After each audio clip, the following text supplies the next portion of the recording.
बातें करनी है आप लोगों से। मेरा पहला प्रश्न है बेटा, भारत में कितने महापुरुषों ने जन्म लिया? कोई 2-4 नाम बताओ। महात्मा गांधी, महावीर स्वामी भगवान, स्वामी विवेकानंद, बहुत अच्छा। नेहरू जी, बहुत अच्छे, बहुत अच्छा, शाबाश शाबाश, बस बहुत हो गया। मेरे इस प्रश्न का आप तमाम बहनों ने जो जवाब दिया, सबने गलत जवाब दिया। एक भी बहन ने मेरे प्रश्न का सही जवाब नहीं दिया। मेरा प्रश्न यह था, भारत में कितने महापुरुषों ने जन्म लिया? आपने कहा कि महात्मा गांधी ने जन्म लिया। महात्मा गांधी ने जन्म नहीं लिया, जन्म लिया मोहनदास करमचंद गांधी ने। महावीर स्वामी भगवान ने जन्म नहीं लिया, जन्म लिया वर्धमान ने। स्वामी विवेकानंद जी ने जन्म नहीं लिया, जन्म लिया नरेंद्र नाथ ने।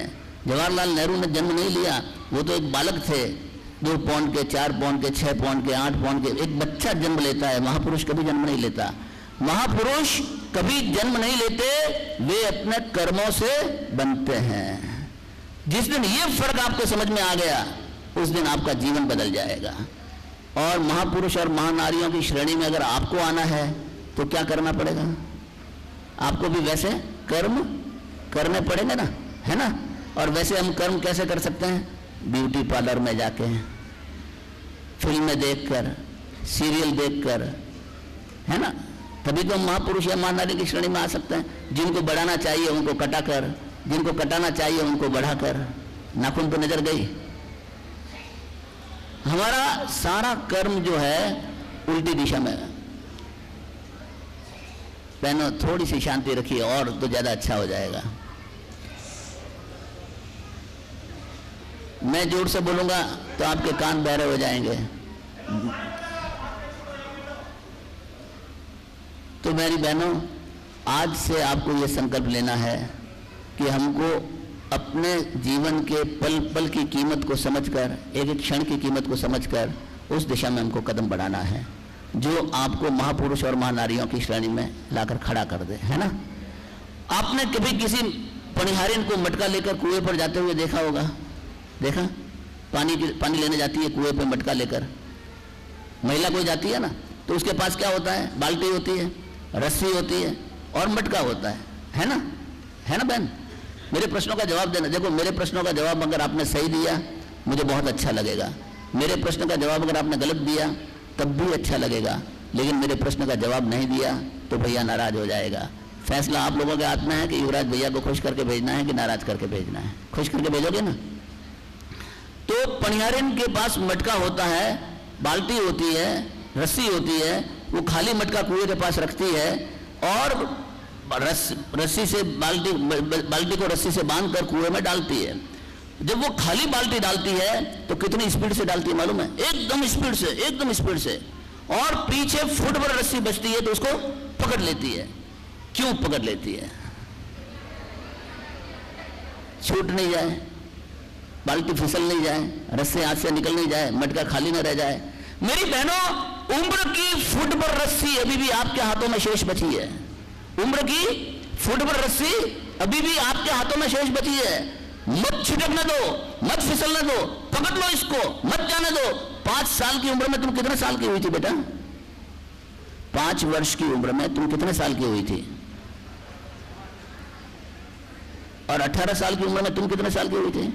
पक्की बात बेटा, 5 साल की उम्र तक आने में आपको 5 साल लगे हैं, 18 साल की उम्र तक आने में 18 साल लगे हैं, 20 साल की उम्र तक आने में 20 साल लगे हैं। कभी बैलेंस शीट बनाई उम्र की इस पुस्तक के? कभी सोचा कि मैंने 5 सालों में क्या किया, 18 सालों में क्या किया, 20 सालों में क्या किया? उम्र की फुट भर रस्सी अभी भी शेष बची है। बीत गए 5 साल जाने दो, 18 साल बीत गए जाने दो, 20 साल बीत गए जाने दो, 22 साल बीत गए जाने दो। अब भी विवेक जगा लो, फुट भर रस्सी को पकड़ लो, मत जाने दो। महापुरुष और महानारियों की श्रेणी में आने के लिए वैसे कर्म करना शुरू कर दो, देखना दुनिया तुम्हारे को सैल्यूट करेगी। इतिहास ऐसे ही रचे जाते हैं। अपने जैन समाज की एक लड़की पूना के अंदर, जिसका नाम शर्मिला सुराना, बेटी, मैंने उसको बॉम्बे में बुलाकर उसका अभिनंदन किया 2 साल पहले। क्यों किया अभिनंदन? ध्यान से सुनिएगा।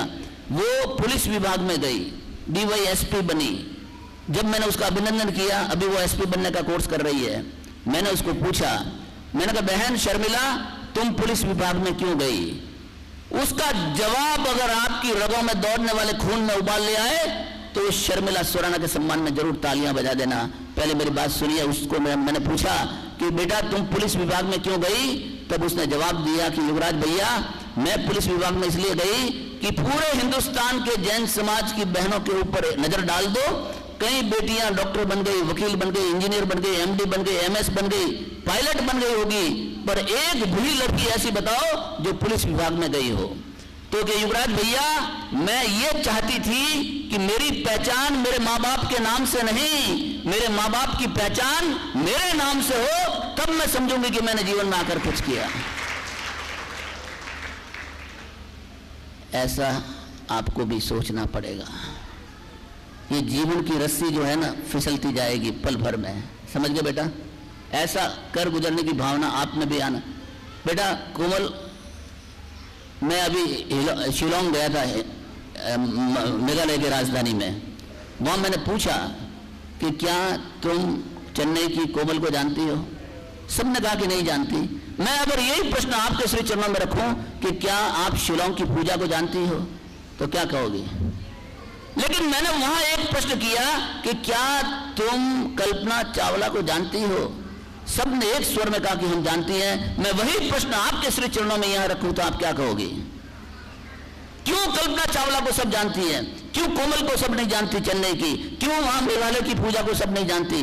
क्यों कल्पना चावला को सब जानती है?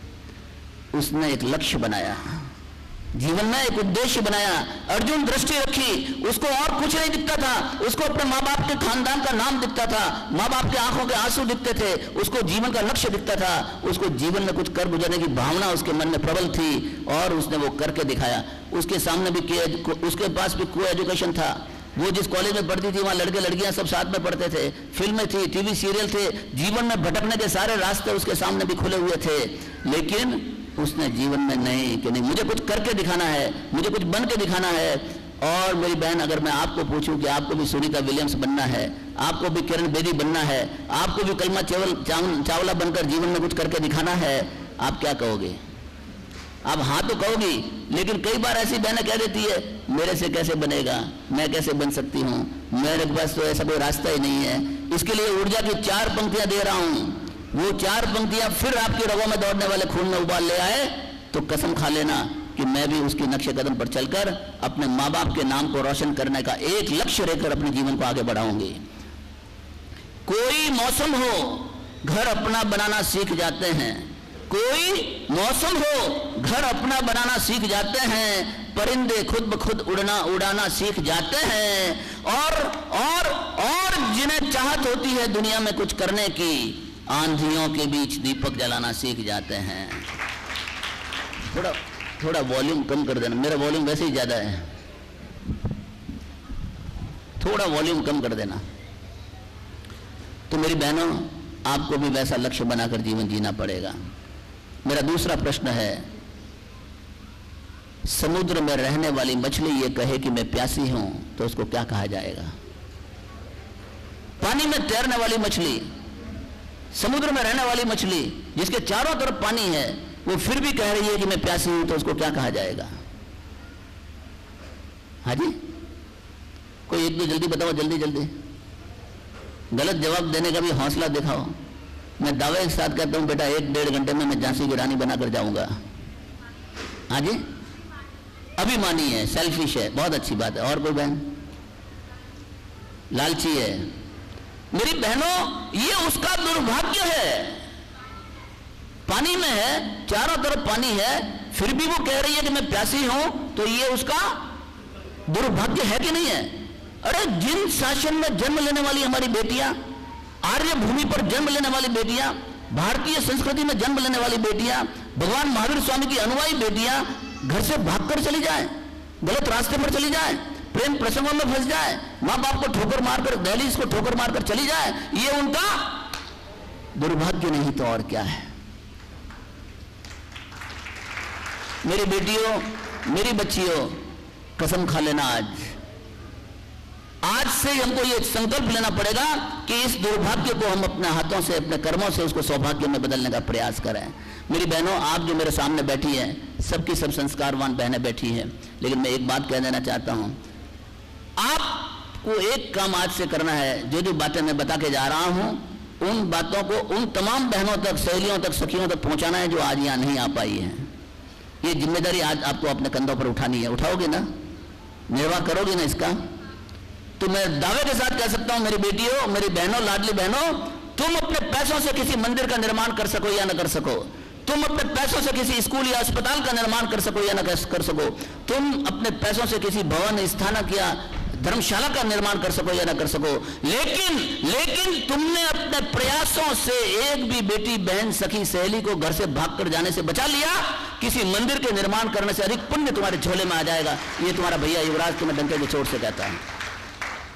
कोई जरूरत नहीं है, लेकिन एक जरूरत यह है कि आपको प्रयास करना पड़ेगा। अपने प्रयासों से एक काम भी ऐसा हो गया बेटा तो जीवन धन्य हो जाएगा। समझ गए मेरी बहनों? मेरा तीसरा प्रश्न, कोई एक बहन खड़ी हो जाए अपने स्थान पर, मात्र अंग्रेजी की 2 स्पेलिंग पूछ रहा हूं। जब अंग्रेजी की स्पेलिंग पूछूंगा तो आप कहोगे कि भैया तुम तो मजाक कर रहे हो, ये तो कोई लोअर केजी की बच्ची भी बता देगी। थोड़ी गर्मी पड़े तो सहन कर लेना, चिंता मत करना। अभी मैं आप लोगों से भी बात रूबरू होने वाला हूं, भाभियों से भी, माताओं से भी। कोई एक बहन अपने स्थान पर खड़ी हो जाएगी। शाबाश। क्या नाम बेटा तेरा? पायल। 2 स्पेलिंग पूछ रहा हूं। तुम कभी शिविर में आई? तो फिर तुम बैठो। जो शिविर में नहीं आई है वो बताए, वो खड़ी हो जाए बेटा। तुम खड़ी हो जाओगे? शाबाश। तुम आई थी शिविर में कभी? मैं 2 स्पेलिंग पूछूं? Pencil wrong, wrong.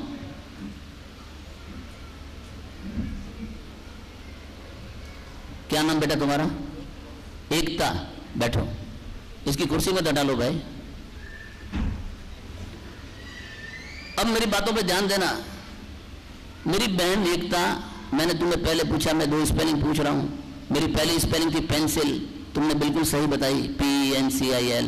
मेरी दूसरी स्पेलिंग थी रॉन्ग, WRONG।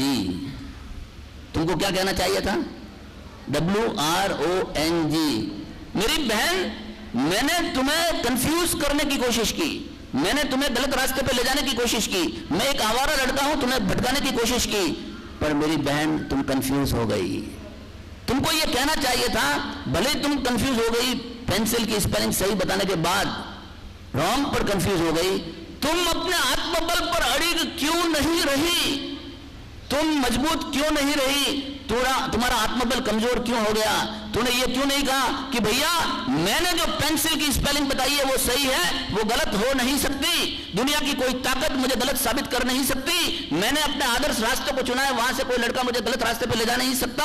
मुझे 24 घंटे अपने माँ बाप के नाम की चिंता है, मुझे 24 घंटे उनके खानदान की चिंता है, मुझे 24 घंटे उनके आंसुओं की चिंता है। दुनिया की कोई ताकत मुझे गलत रास्ते पर ले जा नहीं सकती। ये विल पावर हर बेटी को, हर बहन को, हर मोड़ पर कायम रखना पड़ेगा। समझ गए? आप घर में जैसे ही घर से बाहर निकले, कहीं महफूज नहीं हो, कहीं सुरक्षित नहीं हो, वासना के भेड़िए तुम्हें हर मोड़ पर नोचने के लिए तैयार बैठे हैं। ऐसे माहौल में आपको वो कला सिखाने के लिए आया हूं जो आज आपको सीख कर जाना है। क्या करना चाहिए तुमको? अगर कोई लड़का घर से बाहर आ गया, तुम घर से बाहर जा रही हो, कोई लड़का तुमको स्पर्श करने की कोशिश करे, बस में बैठी हो, कोई लड़का तुम्हें आंखों से इशारे करना शुरू करे, मेरी बहन जाए रास्ते पर और एक मगोली छाप लड़का उसको आंखों से इशारे करे, कानों में तेजाब बोले, मुंह से शब्द व्यंग बाण छोड़े, ऐसे ऐसे अपशब्द बोले कि मेरी बहन सुन नहीं सके, घायल हो जाए, और मेरी बहन क्या करे? कमजोर बिल्ली की तरह सीने पर फाइल रखकर सिर झुकाकर दौड़ती हुई चली जाए। शेरनी बन जाओ, अपनी आंखों से ज्वाला बरसाना शुरू कर दो, अपनी आंखों से चिंगारियां बरसाना शुरू कर दो। कितना भी वो शेर की तरह, बब्बर शेर की तरह मजबूत होगा और तुम बिल्ली की तरह दुर्बल भी होगी, तुम्हारी चरित्र तेज के आगे, तुम्हारे आत्मबल के आगे वो लड़का खुद भेड़िया बनकर भाग जाएगा, कहेगा ये तो दुर्गा है, इसके सामने मैं क्या, ये तो जलाकर राख कर देगी। पर ये ताकत आपको दिखानी पड़ेगी।